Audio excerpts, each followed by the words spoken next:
tracing the source of a cosmic phenomenon, the sound of plasma waves in space, and X-ray exploration of the Eagle Nebula.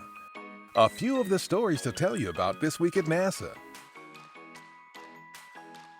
For the first time ever, our Fermi Gamma Ray Space Telescope has found the source of a high-energy neutrino from outside our galaxy.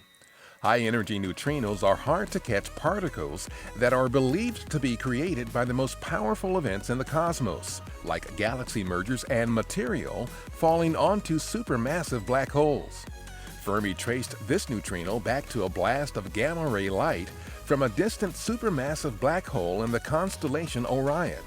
It traveled 3.7 billion years at nearly light speed before being detected by an international team of scientists using the National Science Foundation's IceCube Neutrino Observatory.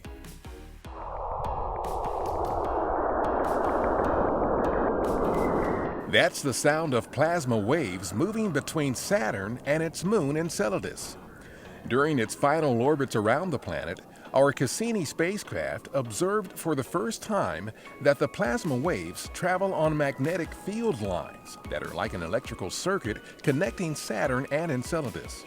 Researchers converted the recording of the plasma into this audio file that we can hear in the same way that a radio translates electromagnetic waves into music. The recording was time compressed from 16 minutes to 28.5 seconds. This new composite image of the Pillars of Creation, the spectacular star-forming region of the Eagle Nebula, about 5,700 light-years from Earth, combines X-ray data from our Chandra X-ray Observatory and optical data from the Hubble Space Telescope.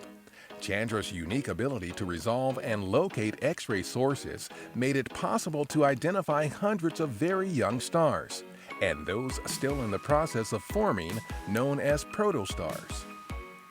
On July 10th, we announced the 6 women and men selected as the agency's newest flight directors.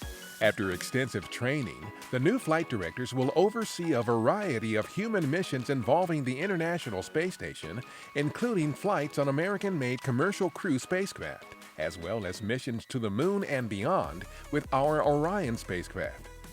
An unpiloted Russian Progress cargo spacecraft loaded with almost 3 tons of supplies arrived at the International Space Station on July 9th at 9:31 p.m. Eastern Daylight Time, less than 4 hours after being launched from Kazakhstan. The spacecraft's fast-track trip to the station demonstrated an expedited capability that may be used on future Russian cargo and crew launches. The Progress will remain docked to the station until late January 2019. That's what's up this week at NASA. For more on these and other stories, follow us on the web at nasa.gov/twan.